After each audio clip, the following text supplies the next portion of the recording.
I'll be there for you when the rain starts to fall. I'll be there for you. This is for all of our LGBTQ plus listeners and allies. Happy Pride Month! Happy Pride Month! So, in keeping with our Keeping It Real promise, this episode is going to be a little bit different. We're calling it the uncorked version, which means pretty much a little bit more unscripted than usual and filled with all the menopausal rage we can no longer contain, because that is the season of life that Trisha and I are in. Truth. Yeah. So I know many of our listeners are in this BS season as well. But for those who aren't, the main thing to know is that those of us in this season of our life have zero bleepity bleeps left to give. I don't want to get the completely explicit warning on our podcast, or, we have to jump through multiple hoops, so I won't start dropping F bombs left and right, but it's a We could say challenge. fire trucks. We Fire have trucks, zero yeah, fire yeah. trucks. Left to And give. then just, Yeah. Hmm. yeah, people can take out the Yeah. additional letters as needed. Uh, I like it. I like it. So, as most of you know, I recently lost my mother. For those of you who have been through that sort of grieving process, at certain points during it, you just really don't have the bandwidth to put up with a lot of BS. And that's part of where I'm at right now. I just can't with all the crap that's going on in the world. We'll get into more specifically the crap that has got my hackles raised today. And I know Trisha's right there with me on the things that are bugging us. But first, let's get into the wine because Lord knows we need it today. So, what you drinking, Trish? And how are you feeling? Do you have any fire trucks left to give? No. I mean, I do because I refuse to give up. I refuse to let these people just take my shine. And I want to try to fight it as much as I can. And as you already said, be an ally to all of our friends out there. So I don't have any, but I'm trying to create them and manufacture them as fast as I can so that I can always be there for others. Yeah, I think it's more of we have fire trucks to give for the causes we care deeply about. We don't for the BS that people are putting forward as to why those causes should not be supported or celebrated or etc. Oh, I think that was a mic drop moment. We're only a couple minutes in. Could be a good episode. But anyway, Yeah. what are you drinking? So I decided, I know that you're going to be shocked by this, but I did a Spanish wine. Ooh. And for our friends out there that are always looking for a bargain, this is that specially selected brand from Aldi. And it is the Riejo, I think is how, or Rieja. I always forget exactly how to say it, but anyway, the style is intense and fruity. So we have red fruits, black currant, and cherry. And I have to tell you, they talk about it being well balanced, and I am loving this. I think the reason why is I always tend to go for wines that lean a little more towards the vanilla or oak kind of flavors, and this just has all of the things for me. So this one was aged for 3 years, including 12 months in an oak barrel. So for me, this is a hands down no-brainer Aldi top-notch find so far. Gotta love What about Aldi. you, Jules? Yes. So I am drinking my Grazie White because I have a open box. So it didn't make sense to open a whole new bottle, especially since we are taping 2 episodes tonight, and I'm opening one for the second episode because it's special. I'm not going to give it away. So I didn't feel like I should open 2 bottles because Lord knows I don't need that much wine. Well, yeah. I mean, and I have to be honest, this one was opened last night, so it's not like it's a new one for me either. Okay, so again, happy Pride Month to all of our LGBTQ plus listeners and allies, but particularly are those who are a member of that LGBTQ plus community. We hope that this month you really get to celebrate your true selves and that you feel safe to celebrate your true selves. And if you don't, we are really deeply sorry about that and bothered about that. And that is going to be one of the focuses of this episode. Um, I think it's easy for those of us who are privileged in ways that other members of our community aren't to sort of fall into this naivete that things are not as bad as they seem. But then recently, I mean, just turn on the news for 5 minutes, but or start doom scrolling on any your social media of choice, and that quickly goes away. But I did foolishly think that we were farther along in our acceptance of the LGBTQ plus community. Certainly, I know this current administration and a lot of um, individuals and groups have come out very strongly against the trans community. Obviously, we do not side with those folks at all. We support trans individuals wholeheartedly. We support our gay, lesbian, queer, bisexual, all of you. We support you wholeheartedly. And we have made progress, but recently a lot of that has been rolled back in a lot of ways. And it seems like we've taken several giant leaps backwards. So we wanted to focus this episode on number one, just educating everyone on some of the maybe sneakier ways that is being done, how these rollbacks are happening, and then also how we as HR professionals and managers can be better allies in this moment when people, I am assuming, are feeling even less safe than they have in past years because it is a scary time to admit that you are a member of a community that is being outrightly targeted. 100%. I was talking to some friends recently who are even older than we are, Jules. And they lived through a lot of the homophobia of the 80s. And for anyone who remembers that, it's sickening. And they were talking about how a lot of the younger members of the community don't have that same experience, and so they're not freaking out as much as maybe even they should be.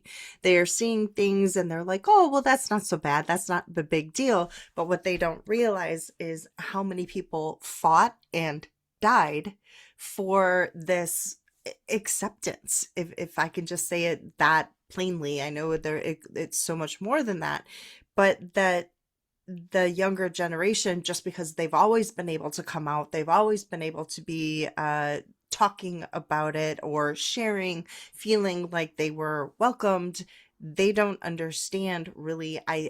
At least this is again my friend's perspective.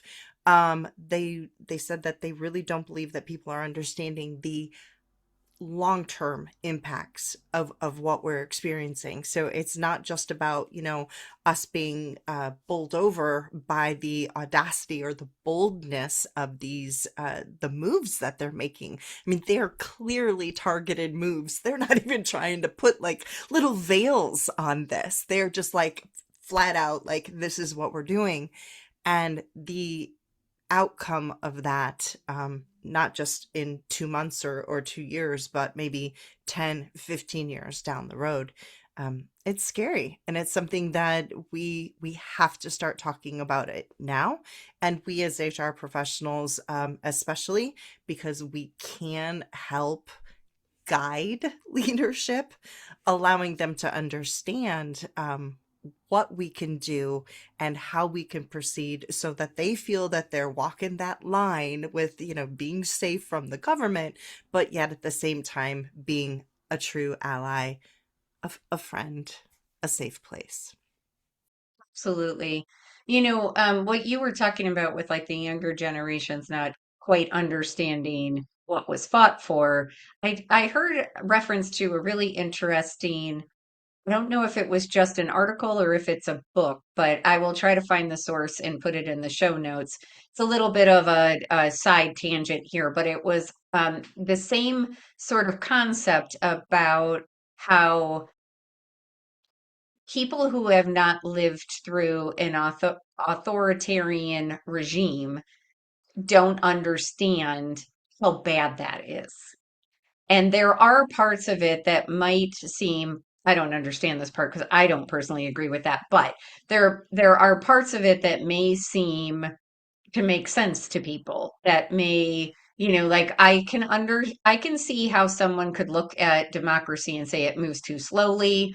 It's not easily adaptable, because you have to go through so many hoops. And so maybe they're thinking like, oh, if somebody can just decide and they have our best interests at heart, then that, so the point was that unfortunately, that can lead to an authoritarian regime taking over. And then by then it's too late when you start to realize, oh, this isn't as good as it looks. Because, of course, it's like, when you're dating, they're showing you their best side. And I think it's the same way with a lot of these things. To your point, it started off very subtly and sneakily, where they were just making these like sort of small changes and they couched them in a way that you wouldn't even necessarily know that they were Exactly. really targeting specific populations. But then when you start to look at them as they pile up, it really becomes apparent. So what are we talking about? There's two articles that Trisha and I are going to pull a few things from. We don't have time to go through all of them. As always, we'll put the links in the show notes. The first one is called Overview 2025 Executive Actions Impacting LGBTQ plus Health. Um, Now, that one is uh, focused on initiatives that have been put into place that negatively impact the health of our LGBTQ plus friends. However, that a lot of those affect the workplace as well. And so, again, that's kind of one of the sneaky ways they're getting these things in because they're passing these very broad executive orders and other types of legislation that have these far reaching impacts that go way past what they are probably putting out there that they do. And then the second one is federal DEI rollbacks and their impact on LGBTQ plus and disabled workers. We're going to have a separate episode on disabled workers and how they're being impacted in the future. But from those two articles, Trish, pick wherever you want to start. But what did you want to make sure our listeners knew? Before I answer your question, Jules, I do want to make one quick point. You have already mentioned our LGBTQ plus brothers and sisters that are being impacted, those with disabilities that are being impacted. But I also want to point out that it is our Black and brown brothers and sisters that are being impacted and directly sought out by these, I don't even know what you would call them. I mean, they're designed or called executive orders, but really it just seems like targeting. Um, Yeah. Yeah, it's their again, initiative sounds too kind, but exactly. it's the plays in the Project 2025 and I guess now Right. there's a Project 2027 handbook that they are implementing. And to your point, one of the most recent things is I can never say his name, but Pete Hex. Seth. I always get tripped up there. But he just announced that he was removing several women and black uh, military leaders from consideration for promotions just because they are either female or black.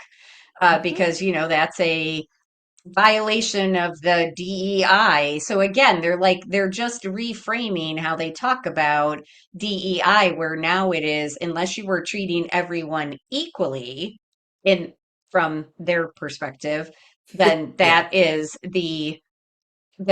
it's going to be a violation. And of course, the problem, as we know, is there wasn't equality to begin with. So now it's just a perpetuation of what has been going on for decades and you know It's like taking a turd and painting it in chocolate. That's all I can think of. Like when you're talking about that, that's all I can think of. It's a turd painted in chocolate because it makes it easier to go down because it looks like, oh, well, this DEI thing is so bad. But really the underlying point of it all is to absolutely 100% discriminate and remove all of the protections and the gains that our LGBTQ plus friends have made, our Black and brown friends have made, and of course, those who have disabilities as well. It's just a big old turd. All right. So to answer your question, I'm going to start with the overview 2025 executive actions article. I think one of the big ones that is driving me crazy at the moment was definitely the number 7 on that article, the Ryan White HIV/AIDS program reversal. This one revokes policy allowing the use of funds for some gender affirming care. And so you have people out there that are going, well, blah, blah, blah. And I can't even think of what it is that they're going to try to argue there. But the result is that people who are getting necessary HIV treatments now may not be able to get it. Or if they can maybe eventually get it, there's going to be this disruption in care. And I just can't imagine losing that kind of life-saving medication. It feels to me like underhanded murder. yeah, it's cruel. Yeah. It's cruel. Yeah. Yeah. I would agree that that's one of the worst for sure. I think one for me that goes to why this is so sneaky is in January of 2025, there were, certain executive orders and certain um I would say like administrative, again, initiatives for lack of a better word, but that redefined sex as binary. So, only two forms, male and female, and they banned it in federal forms, using the term gender identity in federal forms, guidance, and funding. So obviously, that's going to have a huge impact, not only from a health standpoint for HIV services, but also this is one of those that goes across the board. So it could even be in agencies or nonprofits that get federal funding, if it is, in anything that they do where they are supporting the LGBTQ plus community, they may no longer be able to get those funds. And so again, that's one of the sneaky ways that they're getting some of this stuff passed that can also impact people who are seeking gender affirming care, or even, women or men who are seeking gender related care, whatever that may be. So again, going to abortion care or pregnancy care, any of those types of things. So those are the ones that, I mean, all of these are terrible, but the ones that are kind of sneaky like that are the ones that I find really appalling because they seem relatively, I don't want to say neutral, but they seem relatively, the harm that they create is not as obvious when you're reading them. I think one of the other ones that drives me crazy is that ending DEI and radical, as they call it, preferencing. They love the word radical. When really, I think that we have to pause here and talk about the difference. And we've talked about this so many times between like affirmative action and DEI. I know that there are lots of programs where there is this preference that it was given going to say affirmative action. However, when we're really looking at DEI from the HR perspective or from the work perspective, we're talking about the whole idea of belonging, making sure that people feel our favorite words valued, respected, heard. Someone can feel that they are safe at work. That's all DEI was ever about. So to call that radical, to call being kind, being civil radical, then heck yeah, sign me up. I am absolutely 100% a radical. Uh, and what it does is because then they can use this to terminate these offices, anyone who wanted trainings or people who get grants, even preferencing in contracts. So, what we're seeing then is that we have all of these communities that are going to be impacted. They're not going to be able to get the care that they want. We as employers are starting to tiptoe, not being sure, should we continue this initiative? Should we pull it back? Or if we do this, are we going to get in trouble if we do that? Are we going to, tick off a boss? Like, I don't know. And so trying to remember what the focus is, which is kindness. I mean, there's a reason that incivility is at an all-time high. And I find it very interesting that really the peak of this started, back around that like 2015, 2016, and has only gotten worse and worse. Yeah, Trish, I agree with you wholeheartedly. And I think that we need to, again, I know most of our listeners are probably right there with us, but uh, it bears reminding people that the reason that preferencing was started in the first place is because the playing field is not equal to begin with. I had a conversation with one of my clients today because, as we will talk about in just a few minutes, the EEOC released its five new key priorities that it is focusing on for this year and in the future. And again, we'll get to that in a minute, but a lot of it is directed at this concept that you can't have a DEI programs that treat anyone preferentially, even if that is just you. Like nowadays, it would be difficult to have a group that is a support group for your LGBTQ plus individuals in the workplace, where they can just meet once a month and talk and get support from each other. That could be seen as violating one of the EEOC's key priorities or even some of the executive orders. And again, the reason that those groups are so important is because of belonging, because in a workplace, there aren't as many LGBTQ plus employees. There aren't as many in many fields. There aren't as many women. There aren't as many black and brown employees. There aren't as many, again, so when I was talking to my one client, we were saying like if you lined up the entire company, it's still going to be 95% white men. So I'm sorry, but they don't need any more preferential treatment.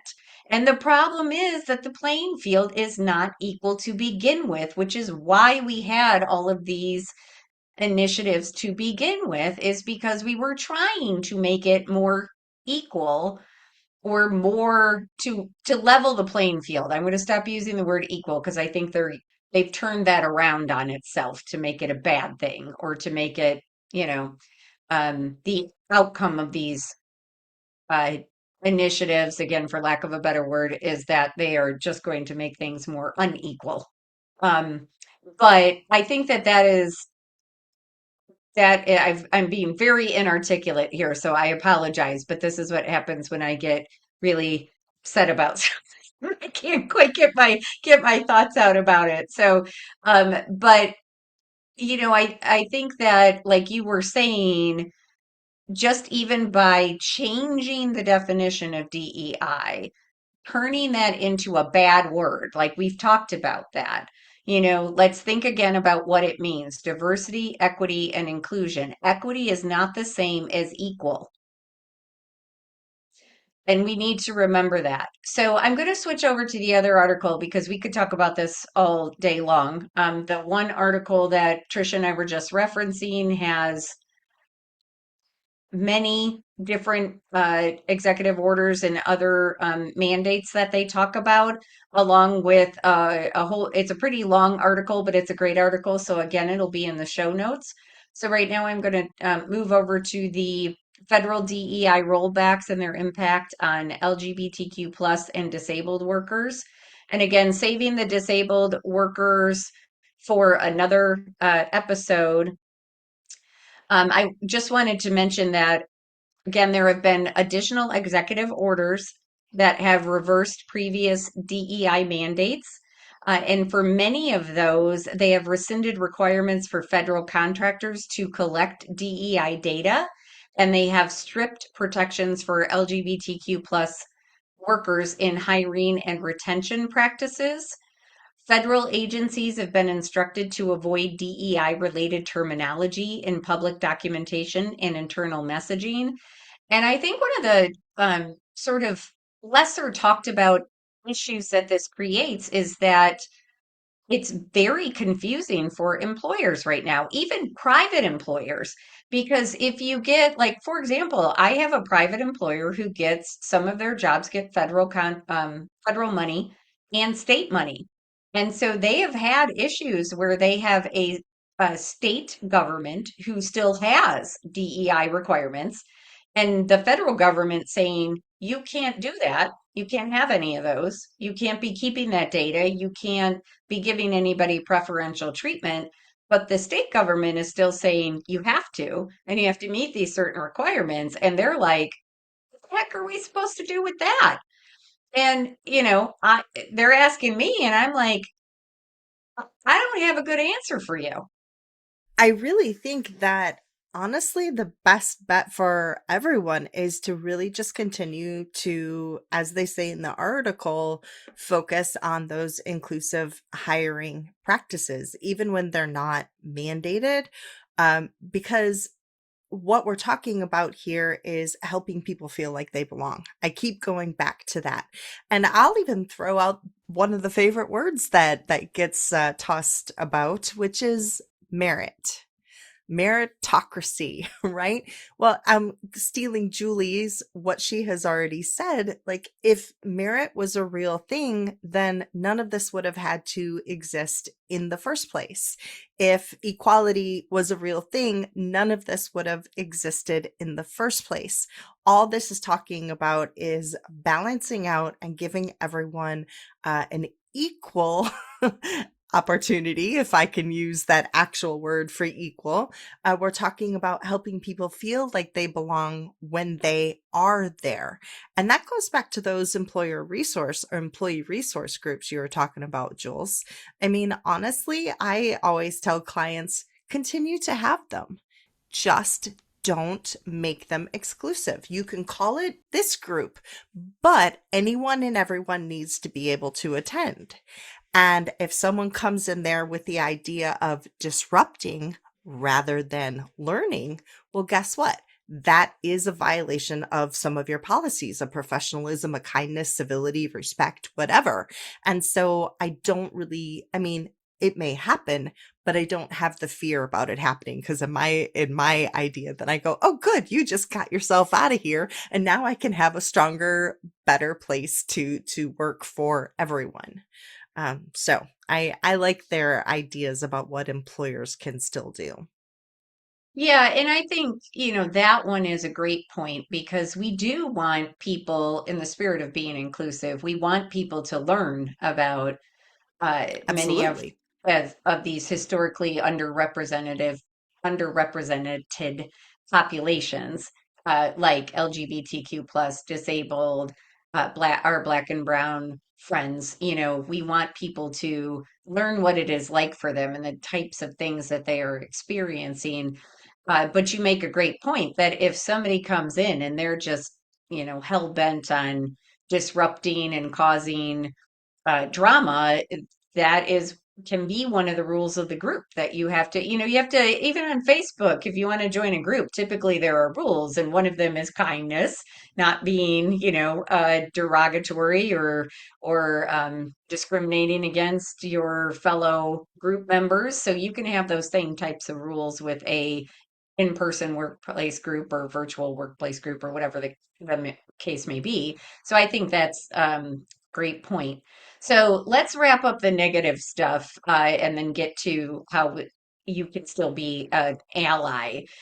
So the EEOC I mentioned came out with 5 key priorities.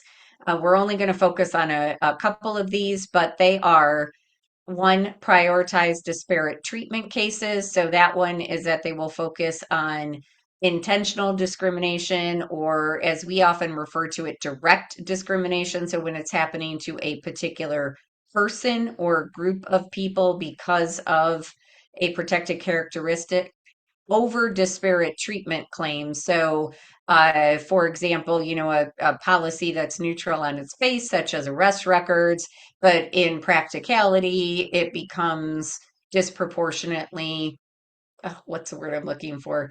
Um, the outcome is that it has a disproportionately negative impact on a protected group of individuals. Um, Number 2, target intentional discrimination in DEI programs. So this is a lot of what we've been talking about. So if you have a DEI program and you are, trying to hire a more diverse workforce, it can't be a stated thing anymore. You can still do it, but you can't have it as a written policy. Hiring preferences for foreign national workers. So it says that the plan will scrutinize policies that give preference to guest worker visa holders or perm applications, including any systemic bias in hiring processes that favor such candidates. So think, those hard to fill positions that we typically do bring in immigrants for. A lot of that is engineering, doctors, all those are the two that come to mind most quickly. Merit-based, even-handed enforcement. The key word here is even-handed. So again, the EEOC is going to be looking to ensure that everybody's getting the same treatment, which, as we've already talked about, means that they're not really getting the same treatment, but there you have it. And then the fifth one is alignment with executive orders and administrative goals. So they will have enforcement discretion to advance the administration's policy objectives, including reducing reliance on disparate impact liability and addressing discrimination in DEI and immigration related hiring. So there you have it. It is probably going to make your jobs as HR professionals a little bit harder. You probably will have to seek more legal guidance. So just keep that in the back of your head. So now let's get to how the heck do you still be an ally with all of this going on in the background? So, Krish.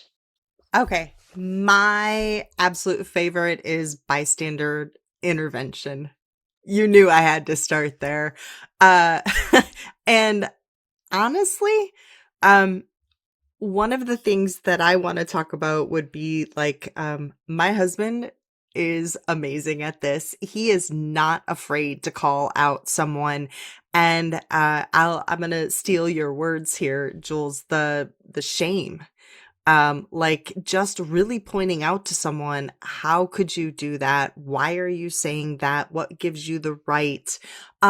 but doing it in a respectful manner. I know it seems like, well, we're always taking the upper hand here. We're always being the better people, but sometimes that's part of it. And I think that stopping someone and really saying, "Hey, don't do that.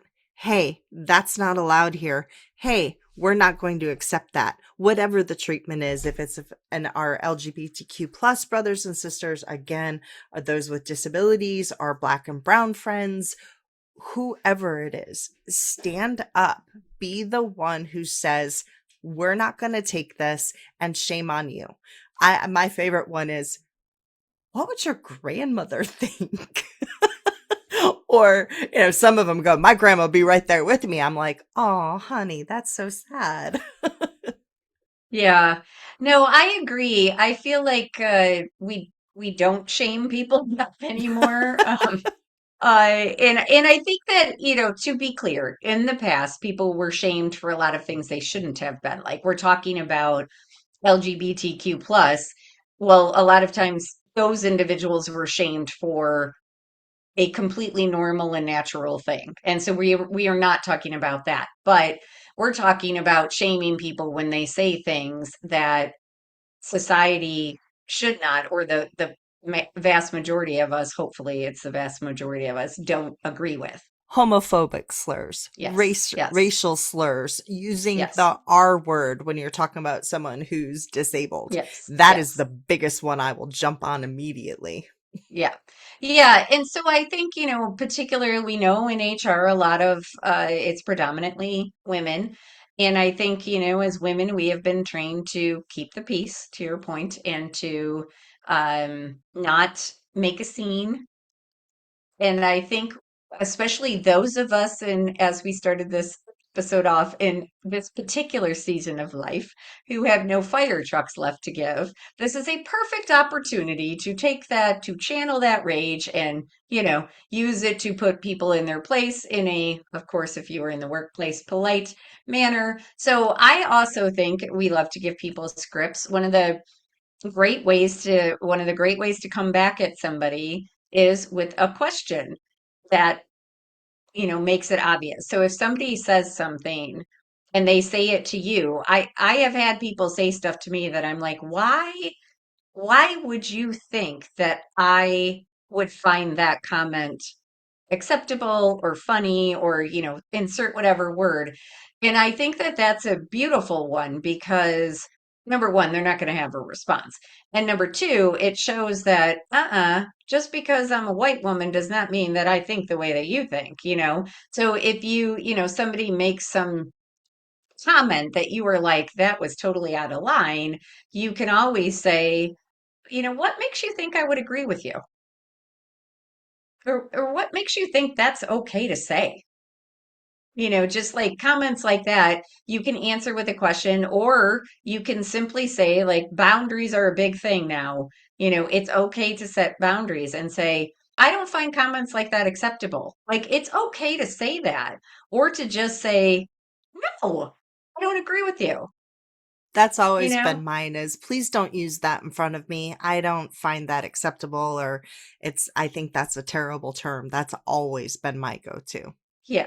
And to Trisha used the term bystander intervention. And one of the most important things is to say that publicly. So, yes, in the workplace, we were always told, bring them aside in a private conversation. Not in this situation, because you send two messages by doing it out in the open. The first is you are signaling to that person, not with me, you're not going to get anywhere. But the second and more important thing is that you are signaling to whoever is within earshot that you are a safe person and that you have stood up for someone and you have said, not here, not going to fly. And that is the most important part of the bystander intervention. That and the next person who comes up and says, I agree. I'm not okay with that either. Yeah. I keep going back to the signs in Europe, Jules. I know you know what I'm talking about. See something, say something. They're Yep. like Yep. posted everywhere. And I feel like that could be like a catchphrase that we could use here, that, get people just honestly see something, say something. Don't be Yes. afraid. Again, you don't have to be a jerk about it. We're not asking you to, channel your inner hormonal rage. We're just saying it's not acceptable, and people need to know that, and people need to know, again, as Julie's already said, but I want to reiterate it, that you are a safe place, you are a safe space, and if they need something, they know that you are an ally.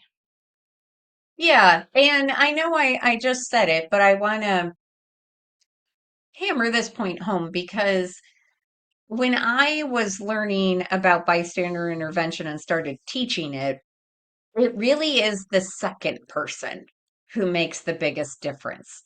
I mean, the first person, it takes a world of courage to be the one person who will speak out and say, I don't find that comment acceptable. But it is the second person who can be the tipping point. Because oftentimes, if only one person speaks out, it's easy to write that person off as, well, that person's just hoity-toity, or they've got, a bug up their butt about something, or they're just whatever. But if two people say it, then it makes it easier for a third person to say it, and it makes it easier for a fourth person to agree. And silence is the worst thing we can do, because when everybody just stays silent because they're uncomfortable, that is when the person who made the obnoxious comment wins. I mean, taking it back to something that's not as significant as this, but we've talked about it, that toxic person. The reason they're allowed to stick around and the reason they're allowed to continue making everybody's lives miserable is because nobody speaks up about it because everybody's too scared to take on the toxic person. It's the same theory behind all of this, is that we have to collectively come together, and particularly those of us who do have privilege in the workplace, those of us who are white, those of us who are even, yes, females, women are still considered a protected class, and we do not have equality either. But white women in particular definitely have more privilege than most people in the workplace. So we need to use that privilege to stand up for others whenever we can.